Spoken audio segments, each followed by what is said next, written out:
ಫೆಂಗಲ್ ಚಂಡಮಾರುತದ ಎಫೆಕ್ಟ್ನಿಂದಾಗಿ ತಮಿಳುನಾಡು ಅಕ್ಷರಶಃ ನಲುಗಿ ಹೋಗಿದೆ. ಇತ್ತ ಈ ಒಂದು ಚಂಡಮಾರುತದ ಎಫೆಕ್ಟ್ನಿಂದ ಬೆಂಗಳೂರು ಕೂಡ ಗಡಗಡ ಅಂತ ನಡುಗ್ತಿದೆ. ಯಾಕಂದ್ರೆ ಮುಂಜಾನೆಯಿಂದಲೇ ಬೆಂಗಳೂರಿನಲ್ಲಿ ಜಿಟಿ ಮಳೆ ಕೂಡ ಶುರುವಾಗಿರುವಂಥದ್ದು. ಮತ್ತೊಂದು ಕಡೆ ಕೋಲಾರ ಹಾಗೆ ಚಿಕ್ಕಬಳ್ಳಾಪುರ ಜಿಲ್ಲೆಗಳ ಶಾಲಾ ಕಾಲೇಜಿಗೆ ರಜೆಯನ್ನ ಘೋಷಣೆ ಮಾಡಲಾಗಿದೆ.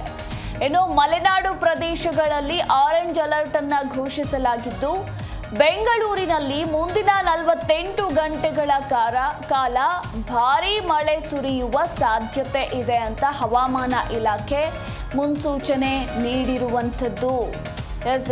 ಇನ್ನು ಜಡಿಮಳೆಯೊಂದಿಗೆ 5 ದಿನ ಇದೇ ರೀತಿಯ ವಾತಾವರಣ ಮುಂದುವರಿಯಲಿದೆ ಅಂತ ಕೂಡ ಹೇಳಲಾಗಿದೆ. ಇನ್ನು ಮೈಸೂರು, ಚಾಮರಾಜನಗರ, ಶಿವಮೊಗ್ಗ, ಚಿಕ್ಕಮಗಳೂರು ಹಾಗೆ ಹಾಸನ, ಕೊಡಗು ಮತ್ತು ಮಂಡ್ಯ ಜಿಲ್ಲೆಗಳಲ್ಲಿ ಭಾರೀ ಮಳೆಯ ಎಚ್ಚರಿಕೆಯನ್ನ ಹವಾಮಾನ ಇಲಾಖೆ ನೀಡಿರುವಂಥದ್ದು. ಇನ್ನು ಕೋಲಾರ, ಬೆಂಗಳೂರು ನಗರ ಹಾಗೆ ಗ್ರಾಮಾಂತರ ಪ್ರದೇಶಗಳಲ್ಲಿ ಈಗಾಗಲೇ ಮಳೆಯ ಅಬ್ಬರ ಕೂಡ ಹೆಚ್ಚಾಗಿದೆ. ಇನ್ನು ಬೆಂಗಳೂರಿನಲ್ಲಿ ಬೆಳಗ್ಗೆನೆ ಜಿಟಿ ಮಳೆ ಕೂಡ ಶುರುವಾಗಿರುವಂಥದ್ದು. ಸೊ ಇದೇ ರೀತಿಯ ವಾತಾವರಣ ಇನ್ನೂ 1 ವಾರಗಳ ಕಾಲ ಇರಲಿದೆ ಅಂತ ಹವಾಮಾನ ಇಲಾಖೆ ಮುನ್ಸೂಚನೆ ಕೊಟ್ಟಿದೆ. ಇನ್ನು ಇವತ್ತು ಕೋಲಾರ ಹಾಗೆ ಚಿಕ್ಕಬಳ್ಳಾಪುರ ಜಿಲ್ಲೆಯ ಶಾಲಾ ಕಾಲೇಜುಗಳಿಗೆ ರಜೆಯನ್ನ ಕೂಡ ಘೋಷಿಸಲಾಗಿದೆ. ಈಗಾಗಲೇ ಈ ಒಂದು ಫೆಂಗಲ್ ಚಂಡಮಾರುತದಿಂದ ತಮಿಳುನಾಡಿನ ಜನ ಅಕ್ಷರಶಃ ನಲುಗಿ ಹೋಗಿದ್ದಾರೆ. ಅಲ್ಲೂ ಕೂಡ ವಿಮಾನ ಹಾರಾಟ ಇರಬಹುದು, ಹಾಗೆ ರೈಲ್ವೆ ಸಂಚಾರ, ಇನ್ನು ಶಾಲೆಗಳೆಲ್ಲವೂ ಕೂಡ ಬಂದ್ ಆಗಿರುವಂಥದ್ದು. ಅವಘಡಗಳ ಸಂಖ್ಯೆ ಕೂಡ ಹೆಚ್ಚಾಗ್ತಾ ಇದೆ, ಹಾಗೆ ಮೃತಪಟ್ಟವರ ಸಂಖ್ಯೆ ಕೂಡ ಹೆಚ್ಚಾಗ್ತಾ ಇದೆ. ಮತ್ತೊಂದು ಕಡೆ ರಕ್ಷಣಾ ಕಾರ್ಯಾಚರಣೆ ಕೂಡ ಭರದಿಂದ ಸಾಗ್ತಾ ಇರುವಂಥದ್ದು. ಸದ್ಯಕ್ಕೆ ಈ ಒಂದು ಫೆಂಗಲ್ ಚಂಡಮಾರುತದ ಎಫೆಕ್ಟ್ ಕರ್ನಾಟಕಕ್ಕೂ ಕೂಡ ತಟ್ಟಿದ್ದು, ಮಳೆಯ ಜೊತೆಗೆ ಕೊರೆಯುವ ಚಳಿ ಕೂಡ ಶುರುವಾಗಿದೆ.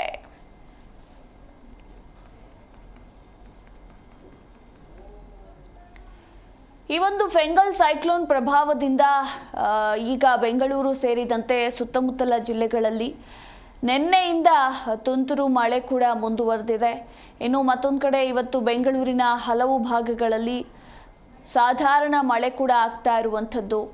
ಈ ಒಂದು ಮುಂಜಾನೆಯ ಮಳೆಯಿಂದಾಗಿ ಜನರು ಕೂಡ ಹೈರಾಣಾಗಿದ್ದಾರೆ ಅಂತಲೇ ಹೇಳಬಹುದು. ಯಾಕಂದರೆ ಬೆಳಗಾದರೆ ದಿನನಿತ್ಯ ಕೆಲಸ ಕಾರ್ಯಗಳಿರುತ್ತೆ. ಸೊ ಅಂಥದ್ರಲ್ಲಿ ಬೆಳಗ್ಗೆನೇ ಈ ಒಂದು ಜಡಿ ಮಳೆ ಸುರಿದ್ರೆ ಜನರು ಪರಿತಪಿಸುವ ಪರಿಸ್ಥಿತಿ ಕೂಡ ನಿರ್ಮಾಣವಾಗಿರುವಂಥದ್ದು. ಈ ಕುರಿತು ನಮ್ಮ ಪ್ರತಿನಿಧಿ ಮಂಜುನಾಥ್ ಇನ್ನೂ ಹೆಚ್ಚಿನ ಡೀಟೇಲ್ಸನ್ನು ಕೊಡ್ತಾರೆ. Manjunath, good morning. ಸದ್ಯ ಈ ಒಂದು ಫೆಂಗಲ್ ಸೈಕ್ಲೋನ್ನಿಂದಾಗಿ ತಮಿಳುನಾಡು ಅಕ್ಷರಶಃ ತತ್ತರಿಸಿ ಹೋಗಿದೆ ಅಂತಲೇ ಹೇಳಬಹುದು. ಇನ್ನು ಮತ್ತೊಂದು ಕಡೆ ಈ ಒಂದು ಫೆಂಗಲ್ ಎಫೆಕ್ಟ್ ಕರ್ನಾಟಕಕ್ಕೂ ಕೂಡ ತಟ್ಟಿದ್ದು, ರಾಜ್ಯದ ವಿವಿಧ ಭಾಗಗಳಲ್ಲಿ ಮಳೆಯ ಆರ್ಭಟ ಕೂಡ ಹೆಚ್ಚಾಗಿದೆ. ಇತ್ತ ಬೆಂಗಳೂರಿನಲ್ಲೂ ಕೂಡ ತುಂತುರು ಮಳೆ ಶುರುವಾಗಿರುವಂಥದ್ದು. ಇನ್ನೂ 1 ವಾರಗಳ ಕಾಲ ಇದೇ ರೀತಿಯ ವಾತಾವರಣ ಇರಲಿದೆ ಅಂತ ಹವಾಮಾನ ಇಲಾಖೆ ಮುನ್ಸೂಚನೆ ಕೊಟ್ಟಿದೆ ಎನ್ನಲಾಗಿದೆ. ಈ ಬಗ್ಗೆ ಹೆಚ್ಚಿನ ಡೀಟೇಲ್ಸ್. ಮಧುಮಲ, ಖಂಡಿತವಾಗೂ ಫೆಂಗಲ್ ಚಂಡಮಾರುತದಿಂದಾಗಿ ಸಾಕಷ್ಟು ತೊಂದರೆಗೀಡಾಗುವಂತ ಕೆಲಸ ತಮಿಳುನಾಡು ಜನರಿಗೆ ಮೂಡಿರುವಂಥದ್ದು. ಚೆನ್ನೈ ಸೇರಿದಂತೆ ನಾನಾ ಭಾಗದಲ್ಲಿ ಮನೆಯಿಂದ ಹೊರಗೆ ಬರೋಕ್ಕಾಗದಂತ ಪರಿಸ್ಥಿತಿ ನಿರ್ಮಾಣ ಆಗಿದೆ. ಬಂಗಾಳ ಕೊಲ್ಲಿಯ ಉಪಸಾಗರದಲ್ಲಿ ಎದ್ದಿರುವಂತಹ ಸುಳಿಗಾಳಿ, ಬಿರುಗಾಳಿ ಸಹಿತವಾಗಿ ಧಾರಾಕಾರವಾಗಿ ಮಳೆ ಸುರಿತಾ ಇದೆ. ಇದೇ ಕಾರಣಕ್ಕಾಗಿ ಸಾಕಷ್ಟು ಸಮಸ್ಯೆಗಳು ಕೂಡ ತಮಿಳುನಾಡು ಭಾಗದಲ್ಲಿ ಮೂಡ್ತಾ ಇರುವಂತದ್ದು. ಅದನ್ನು ಹೊರತುಪಡಿಸಿ ರಾಜ್ಯಕ್ಕೂ ಕೂಡ ಈ ಒಂದು ಎಫೆಕ್ಟ್ ಬೀಳುವಂತ ಸಾಧ್ಯತೆ ಇದೆ ಎನ್ನುವಂತಹ ಮಾಹಿತಿ ಕೂಡ ಗೊತ್ತಾಗ್ತಾ ಇದೆ. ಮೊನ್ನೆಯಿಂದಲೂ ಕೂಡ ಬೆಂಗಳೂರು ಸೇರಿದಂತೆ ಬೆಂಗಳೂರು ಸುತ್ತಮುತ್ತಲಿರುವಂತಹ ಜಿಲ್ಲೆಗಳು, ಬೆಂಗಳೂರು ಗ್ರಾಮಾಂತರ, ಚಿಕ್ಕಬಳ್ಳಾಪುರ, ಕೋಲಾರ ಸೇರಿದಂತೆ ದಕ್ಷಿಣ ಒಳನಾಡಿನ ಮೈಸೂರು, ಚಾಮರಾಜನಗರ, ಶಿವಮೊಗ್ಗ, ಚಿಕ್ಕಮಗಳೂರು, ಹಾಸನ, ಕೊಡಗು, ಮಂಡ್ಯ ಜಿಲ್ಲೆಗಳಲ್ಲೂ ಕೂಡ ಭಾರೀ ಮಳೆಯ ಎಚ್ಚರಿಕೆಯನ್ನು ಕೊಡಲಾಗಿದೆ. ಕೋಲಾರ ಮತ್ತು ಬೆಂಗಳೂರು ನಗರ, ಗ್ರಾಮಾಂತರ ಜಿಲ್ಲೆ ಸೇರಿದಂತೆ ಚಿಕ್ಕಬಳ್ಳಾಪುರ, ರಾಮನಗರ, ದಕ್ಷಿಣ ಕನ್ನಡ ಜಿಲ್ಲೆ, ಉಡುಪಿ ಜಿಲ್ಲೆಗಳಲ್ಲೂ ಕೂಡ ಭಾರೀ ಮಳೆಯ ಎಚ್ಚರಿಕೆಯನ್ನ ಈ ಒಂದು ಎಫೆಕ್ಟ್ ನಿಂದ ಆಗತ್ತೆ ಎನ್ನುವಂತ ಮಾಹಿತಿಯನ್ನು ಕೂಡ ಹವಾಮಾನ ಇಲಾಖೆ ಅಧಿಕಾರಿಗಳು ಕೊಟ್ಟಿರುವಂತದ್ದು. ಕರಾವಳಿ ಜಿಲ್ಲೆಯ ದಕ್ಷಿಣ ಒಳನಾಡು ಅಂದ್ರೆ ಕರಾವಳಿ ಜಿಲ್ಲೆ ಮತ್ತು ದಕ್ಷಿಣ ಒಳನಾಡಿನ ಬಹುತೇಕ ಎಲ್ಲಾ ಜಿಲ್ಲೆಗಳಿಗೂ ಕೂಡ ಈ ರೀತಿಯಾದ ಒಂದು ಮುನ್ಸೂಚನೆ ಕೊಡಲಾಗಿದೆ. ಬೆಂಗಳೂರು ನಗರದಲ್ಲಿ ಮುಂದಿನ 48 ಗಂಟೆಗಳ ಒಳಗಾಗಿ ಅಂದ್ರೆ ಭಾರಿ ಮಳೆ ಆಗುತ್ತೆ ಎನ್ನುವಂತ ಸಾಧ್ಯತೆಯೂ ಕೂಡ ಕೊಡಲಾಗಿದೆ.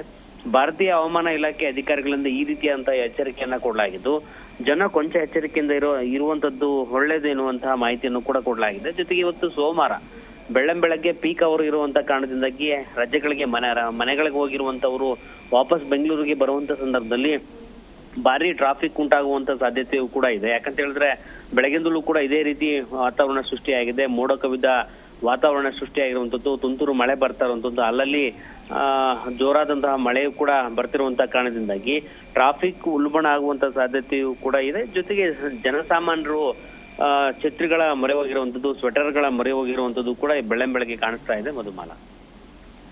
ಎಸ್, ಥ್ಯಾಂಕ್ ಯು ಮಂಜುನಾಥ್ ನಿಮ್ಮೆಲ್ಲ ಮಾಹಿತಿಗಾಗಿ.